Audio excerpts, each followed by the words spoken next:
Hello and welcome back everyone to this channel Chemistry Classes. So this is the last video and we are coming to an end to the solutions of GATE 2016 question paper. After this video all the questions from the chemistry sections will be covered and then we will be uploading one video in which we will cover all the questions of this paper of general aptitude. So in this video I am starting with question number 51, which is according to Irving-Williams series, the number of d electrons for the first row transition metal ion having the highest overall stability constant for MEDTA 2-. तो पहले आप देखिए, इसमें आपसे बात की गई है इर्विंग-विलियम्स सीरीज की.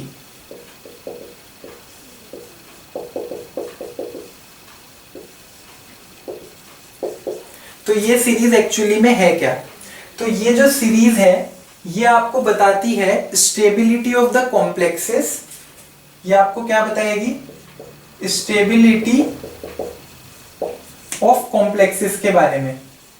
और वो कॉम्प्लेक्स कौन से हैं? पहली बात तो जो वो कॉम्प्लेक्स हैं वो हमारे फर्स्ट रो ट्रांजिशन सीरीज के हैं.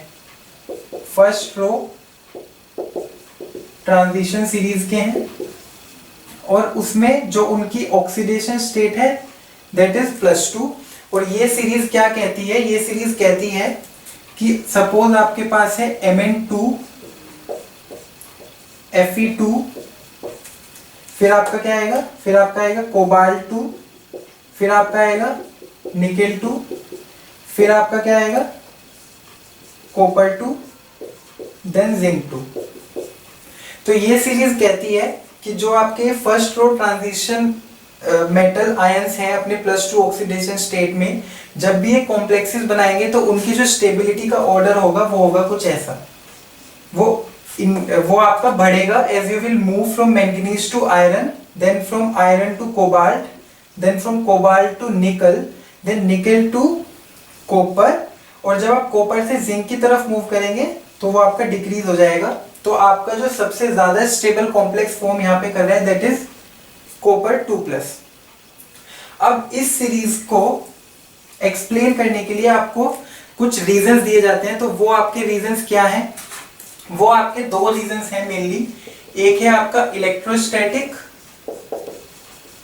इफेक्ट्स और एक है आपका ligand field stabilisation energy LFSE.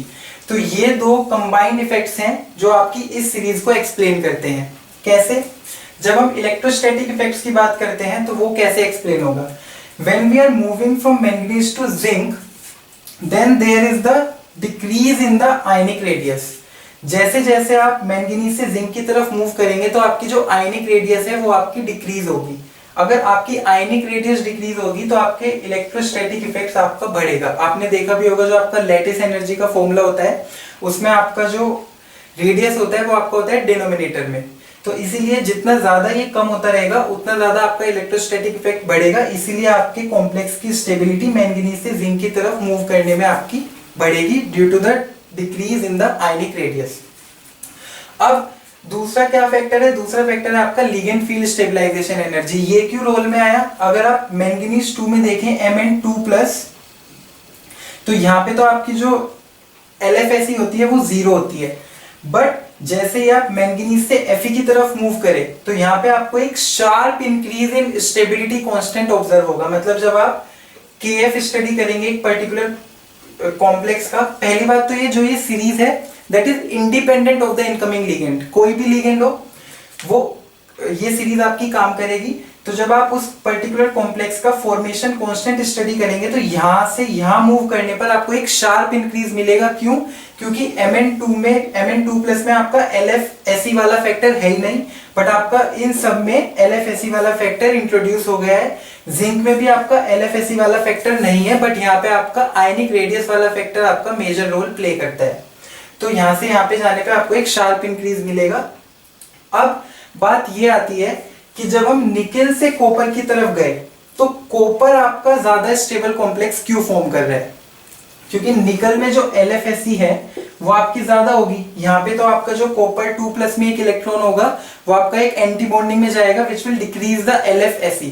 तो इसीलिए ये अब एक रीजन की बात बचती है कि कॉपर का ज्यादा स्टेबल कॉम्प्लेक्स होने का क्या रीजन है। तो इसे हम कैसे एक्सप्लेन करते हैं, इसे हम एक्सप्लेन करते हैं जॉन टेलर इफेक्ट से।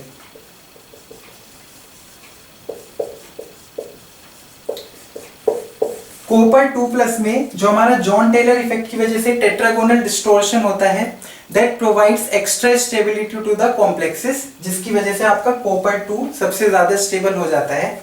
अभी आपसे यहाँ पे क्या पूछा गया है, इरविंग विलियम सीरीज के अकॉर्डिंग उस first row transition metal M के नंबर ऑफ डी इलेक्ट्रॉन्स बताओ जिसका हाईएस्ट ओवरऑल स्टेबिलिटी कांस्टेंट है। तो अभी आपने देखा इस सीरीज में सबसे ज्यादा हाईएस्ट स्टेबिलिटी कांस्टेंट किसका है, वो है आपका कॉपर 2+ का। तो इसीलिए आपको जो यहाँ पे कॉम्प्लेक्स दिया गया है मेटल EDTA 2-, इसमें आपका जो मेटल है that is actually copper. EDTA आपका क्या है, इथाइलिन डायमीन टेट्रा एसीटेटो, तो ये आपका -4।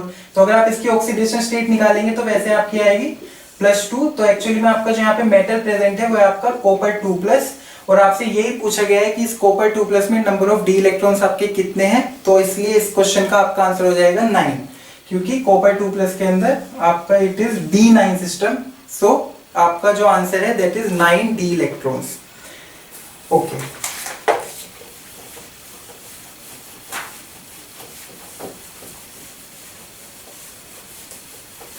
तो इस क्वेश्चन में ज्यादा कुछ नहीं था, सिर्फ आपको इरविंग विलियम सीरीज के बारे में पता होना चाहिए। This was a very easy question. Now the next question is the magnitude of the difference in the crystal field stabilisation energies in डेलो ऑफ FeH2O6 2+ और FeCN6 4-। तो यहाँ पे आपको आयरन 2+ के दो कॉम्प्लेक्सेस गिवन है, एक एक्वा कॉम्प्लेक्सेस और एक साइनो कॉम्प्लेक्सेस।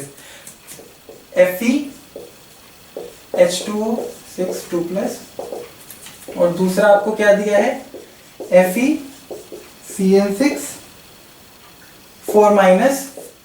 दोनों कॉम्प्लेक्सेस में आप देखेंगे Fe2+ ऑक्सीडेशन स्टेट जब आप कैलकुलेट करेंगे तो दोनों में आपको +2 मिलेगी।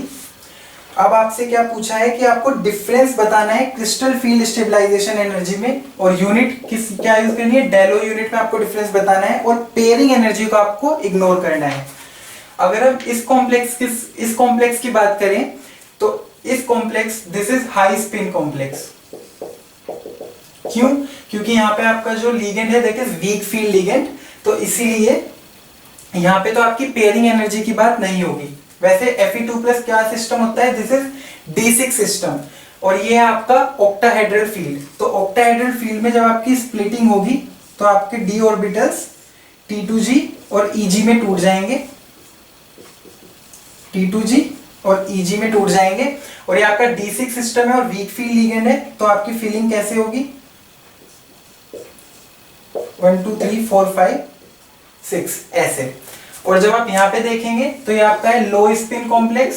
क्यों, क्योंकि यहाँ पे आपका है स्ट्रॉन्ग फील्ड लिगेंड Cl-, और ये भी आपका D6 सिस्टम है, तो स्प्लिटिंग के बाद आपका क्या दिखेगा, कुछ ऐसे दिखेगा Eg T2g, और यहाँ पे फीलिंग कैसे होगी, यहाँ पे फीलिंग होगी ऐसे 1 2 3 4 5 6। पेयरिंग एनर्जी को हमें इग्नोर करना है, ये हमें बोल दिया गया है। तो अगर आप अब इसमें CFSE कैलकुलेट करेंगे तो ये जो आपका यहाँ पे ये तो हो गया आपका बेरी सेंटर, तो ऊपर ये आपका कितना होता है, ये होता है आपका 0.6 प्लस 0.6, और ये आपका कितना होता है -0.4 डेलो। ये हो गया आपका प्लस 0.6 और ये हो गया आपका -0.4। अब यहाँ पे आपके कितने इलेक्ट्रॉन्स हैं, 4, तो 4 इंटू -0.4 डेलो, और यहाँ पे आपके कितने हैं 2 प्लस 0.6 इंटू 2 डेलो। तो जब आप यहाँ पे ये CFSE कैलकुलेट करेंगे तो ये आएगी आपकी -0.4 डेलो, और जब आप यहाँ पे कैलकुलेट करेंगे तो आपके जो 6 के 6 इलेक्ट्रॉन है वो नीचे प्रेजेंट है, तो ये आपकी आएगी -2.4 डेलो, 6 इंटू 0.4। अब आपसे क्वेश्चन में डायरेक्टली क्या पूछा है, that you have to tell the magnitude of the difference in the CFSE। तो इसकी CFSE -0.4 डालो, इसकी CFSE -2.4 डालो। तो आपको यहाँ पे साइन की बात नहीं करनी क्योंकि आपसे मैग्नीट्यूड ऑफ डिफरेंस पूछा है। तो इन दोनों का जो डिफरेंस है वो क्या है, दैट इज क्लियरली 2 डालो। अगर आप इसमें से इसे माइनस करेंगे देन यू विल गेट 2, और आपसे मैग्नीट्यूड पूछा है तो आपको प्लस माइनस के बारे में सोचने की जरूरत नहीं है। और आपको डेलो की यूनिट्स में आपसे आंसर पूछा गया है तो इसका आपका डायरेक्ट आंसर क्या हो जाएगा, 2। मतलब आपको एनईटी क्वेश्चन है तो आपको डायरेक्ट यहाँ पे लिखना है 2, this is your final answer. तो इस क्वेश्चन में भी ज्यादा आपका कुछ नहीं था, आपको 2 कॉम्प्लेक्सेस दे दिए थे। तो पहले आपको देखना था कि उसमें ऑक्सीडेशन स्टेट मेटल की क्या है, फिर ऑक्सीडेशन स्टेट के बाद आपको पता चल जाएगा कितना डी इलेक्ट्रॉन सिस्टम है, ऑक्टाहेड्रल फील्ड में स्प्लिटिंग कर देंगे T2G और EG में, और फिर स्ट्रॉन्ग फील्ड लिगेंड और वीक फील्ड लिगेंड के अकॉर्डिंग हम अपने इलेक्ट्रॉन्स को फिल कर देंगे और CFSE कैलकुलेट कर देंगे, and then we will tell the difference. Now the next question is the calculated and observed magnetic moments differ considerably for an aqua complex of a lanthanide third ion as a result of low lying states of high J. The ion among the following is. तो यहां पे हम बात कर रहे हैं lanthanides की।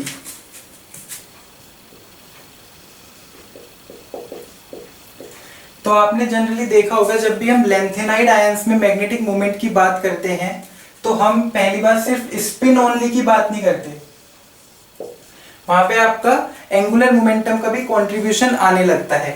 तो उस कंट्रीब्यूशन को हम J से रिप्रेजेंट करते हैं। तो इसीलिए आपका लैंथेनाइड्स के लिए जो हम मैग्नेटिक मोमेंट का जो फॉर्मूला यूज करते हैं वो आपका क्या होता है, वो आपका होता है GJ √J × J+1 इन बोर मैग्नेटोन। ये आपका फॉर्मूला होता है जो आप लैंथेनाइड्स के लिए यूज करते हैं। अब इन्होंने आपसे पूछा है कि आपको जो ये 4 लैंथेनाइड 3+ आयंस गिवन है इसमें आपका एक होता है कैलकुलेटेड और एक होता है ऑब्जर्व्ड मैग्नेटिक मोमेंट। तो ये जो आप फॉर्मूले से निकालेंगे ये तो हो जाएगा आपका कैलकुलेटेड, और ऑब्जर्व्ड मतलब हो गया आपका एक्सपेरिमेंटल।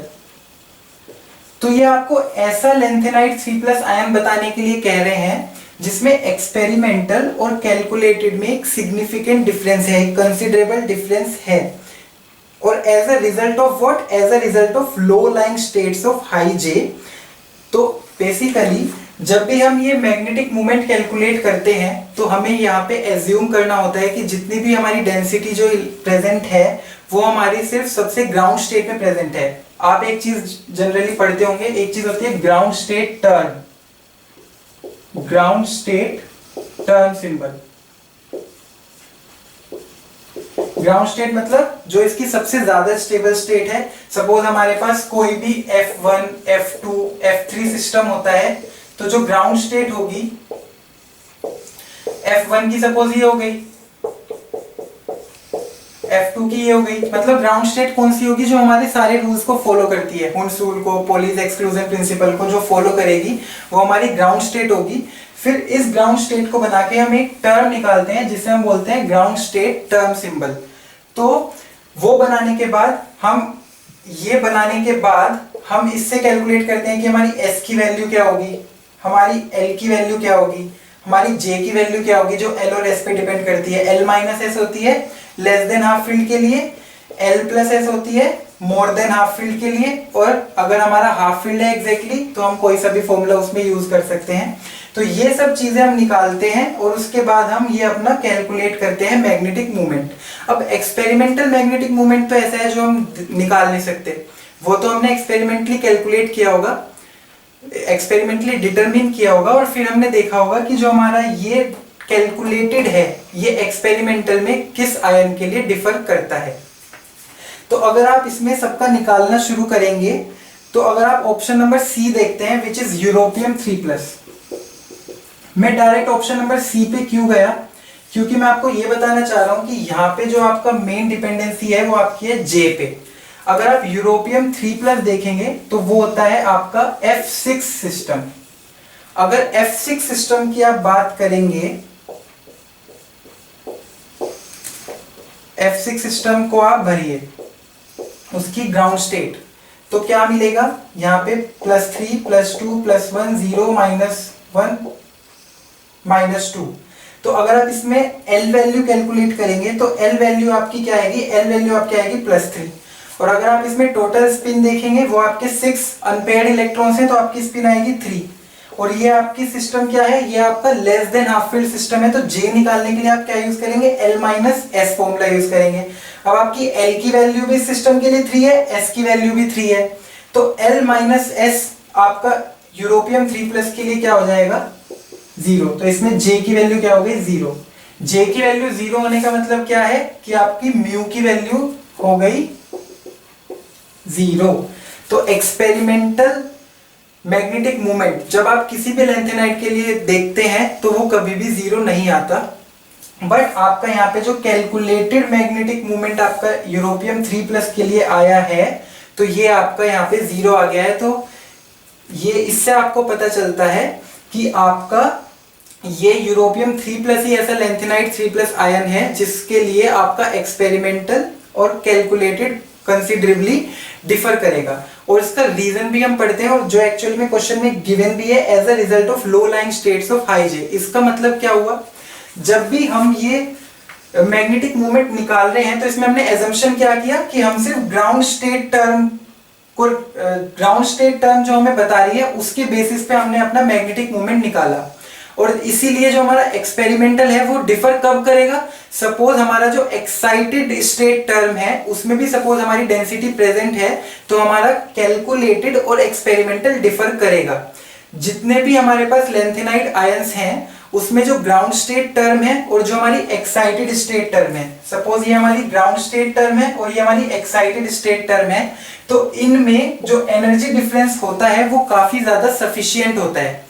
वो इतना ज्यादा होता है कि आप इसमें डेंसिटी को एक्सपेक्ट ही नहीं करते, इसीलिए जो आप कैलकुलेट करते हैं वही आपको उसी के काफी आसपास आपको एक्सपेरिमेंटली ऑब्जर्व होती है। बट जब आप यूरोपियम 3+ का केस देखते हैं तो यूरोपियम 3+ में जो इसकी ग्राउंड स्टेट टर्म है और जो उसकी फर्स्ट एक्साइटेड स्टेट टर्म है उनका जो एनर्जी डिफरेंस है वो इतना ज्यादा नहीं है, वो कम है, that is achievable at room temperature. तो इसीलिए यूरोपियम 3+ में आपकी जो एक्साइटेड स्टेट टर्म है उसमें भी आपकी डेंसिटी प्रेजेंट रहती है, और अगर ऐसा होगा तो उसमें जो मैग्नेटिक मूवमेंट का कंट्रीब्यूशन आएगा वो वहां से भी आएगा। तो जो भी आप कैलकुलेट करेंगे वो आपका गलत होगा, इसीलिए कैलकुलेटेड और एक्सपेरिमेंटल में यूरोपियम 3+ में आपको कंसिडरेबल डिफरेंस मिलता है। अगर आप बाकी के तीनों आयंस का जो आपको आपके क्वेश्चन में गिवन है, बाकी के तीनों आयंस का अगर आप कैलकुलेट करके देखेंगे तो आपको कुछ ना कुछ उसमें एक अच्छी खासी मैग्नेटिक मोमेंट की वैल्यू मिलेगी।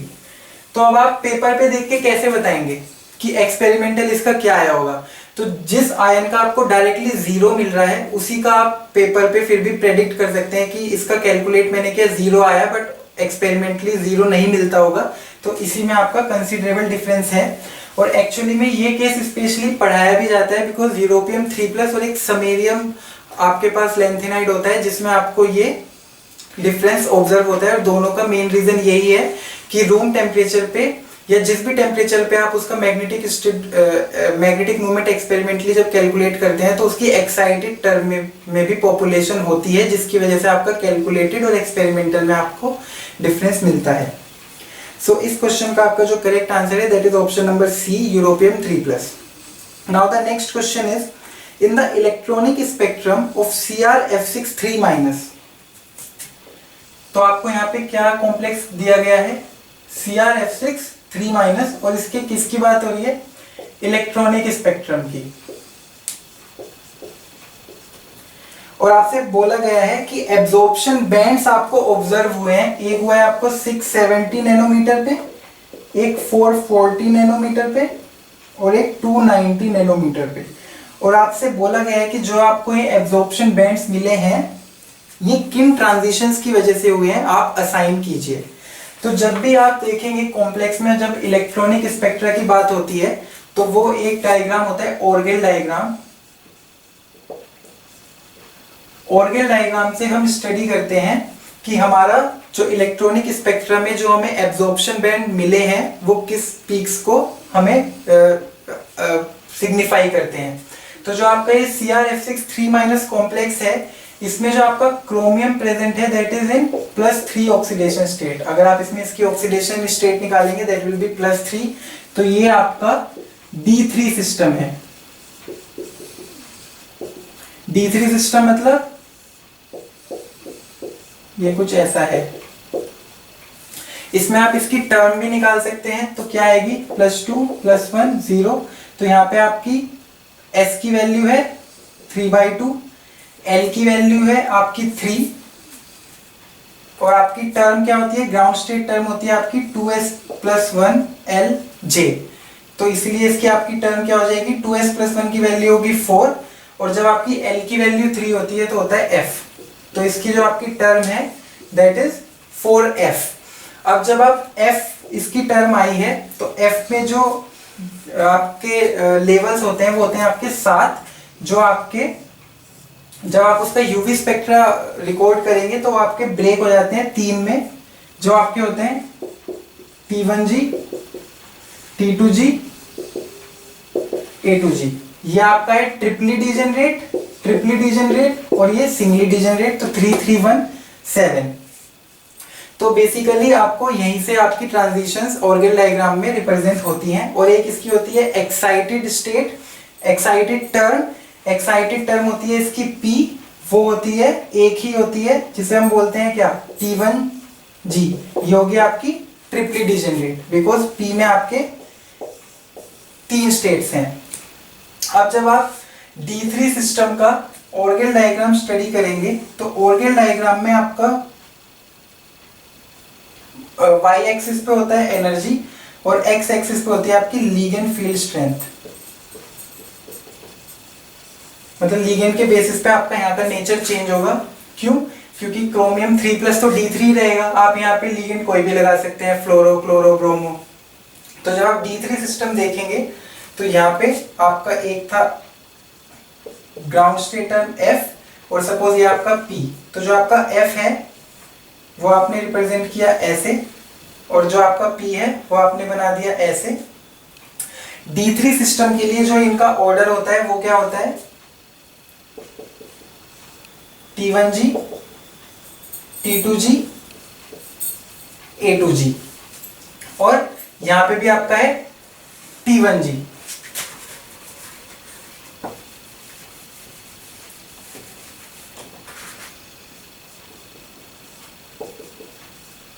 ये भी आपका T1G। तो ये दोनों यहाँ पे T1G हो जाते हैं, तो इसलिए ब्रैकेट में इसे रिप्रेजेंट करते हैं T1G P से और इसे T1G F से।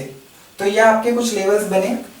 तो अब इसमें आपकी कौन सी ट्रांजिशन पॉसिबल है, एक ट्रांजिशन आपकी यहां से यहां होगी, एक ट्रांजिशन आपकी यहां से यहां इस वाले लेवल पे होगी, और एक ट्रांजिशन आपकी यहां से यहां पे होगी। तो इसमें आपको 3 बैंड्स मिले हैं और आपकी तीनों ट्रांजिशन कैसे होंगी, A2G से T2G। आपकी पहली ट्रांजिशन कौन सी हो गई, A2G से T2G। दूसरी क्या होगी, A2G से T1G F, और आपकी थर्ड ट्रांजिशन क्या होगी, A2G से T1G P। ये आपकी 3 ट्रांजिशंस हैं। तो जो इसमें आपकी सबसे कम एनर्जी की ट्रांजिशन होगी वो आपकी पहली होगी, फिर इसकी एनर्जी से ज्यादा और इसकी एनर्जी सबसे ज्यादा। अब इसमें मेन चीज आपको ध्यान रखने वाली क्या है कि आपको क्वेश्चन में यहाँ पे एनर्जी नहीं दी गई है, यहाँ पे आपको दिया गया है वेवलेंथ, और energy is inversely proportional to wavelength. क्यों? क्योंकि energy is equals to hc/λ। तो एनर्जी और जो वेवलेंथ का रिलेशन है वो इनवर्स रिलेशन है। तो इसीलिए जिस ट्रांजिशन की एनर्जी सबसे कम है उस ट्रांजिशन का वेवलेंथ सबसे ज्यादा होगा। तो ये जो आपकी लोवेस्ट एनर्जी की ट्रांजिशन थी ये आपके करेस्पॉन्ड करेगी 670 नैनोमीटर को। जो ये आपकी A2G से T1G F वाली ट्रांजिशन थी ये आपकी रिप्रेजेंट करेगी 440 को, और ये जो आपकी सबसे हाई एनर्जी ट्रांजिशन थी ये आपकी रिप्रेजेंट करेगी 290 नैनोमीटर को, which is the lowest wavelength. तो अगर आप ऑप्शंस में ध्यान से देखेंगे तो डी ऑप्शन आपको ऐसा गिवन है जिसमें आपको लिखा है A2G से T2G। आपको इसी लाइन में देखना है 670, 440, 290 रेस्पेक्टिवली, क्योंकि क्वेश्चन में गिवन है। तो पहली ट्रांजिशन A2G से T2G, फिर A2G से T1G F और फिर A2G से T1G P। तो ये आपका जो डी ऑप्शन है that is the correct option. और अगर आप देखेंगे जो ये ऊपर 4 लिखा गया है ये आपका है स्पिन मल्टीप्लिसिटी, जो आपने अभी अपना D3 सिस्टम के लिए कैलकुलेट किया था, क्या निकाला था 2s+1। स्पिन मल्टीप्लिसिटी आपकी होती है 2s+1, तो s की वैल्यू आपकी 3 आई थी 3/2, तो इसलिए स्पिन मल्टीप्लिसिटी की वैल्यू है 4, इसीलिए आपका यहाँ पे ऊपर 4 लिखा गया है। तो D option is your correct answer.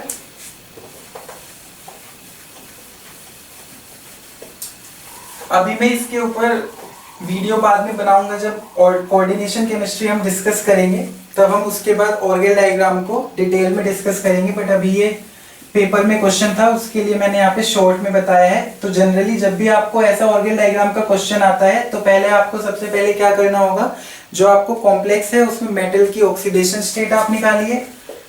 सबसे पहले आप निकालिए मेटल की ऑक्सीडेशन स्टेट, फिर देखिए वो कितने डी इलेक्ट्रॉन सिस्टम है। जब आपको डी इलेक्ट्रॉन सिस्टम पता चल जाएगा तो आप उसकी निकालिए टर्म।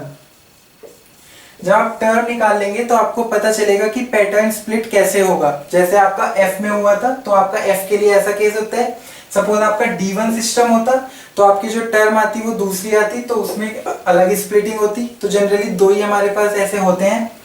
तो हमें D1, D2, D3, D4, D6, D7, D8, D9 सबके लिए हमें स्प्लिटिंग पता होती है। फिर उसके बेसिस पे हम देखते हैं कौन सी ट्रांजिशंस होगी, और उसी से हमें इलेक्ट्रॉनिक स्पेक्ट्रम में पता चलता है कि कौन सा एब्जॉर्प्शन बैंड किस पर्टिकुलर ट्रांजिशन को हमारे रिप्रेजेंट करता है।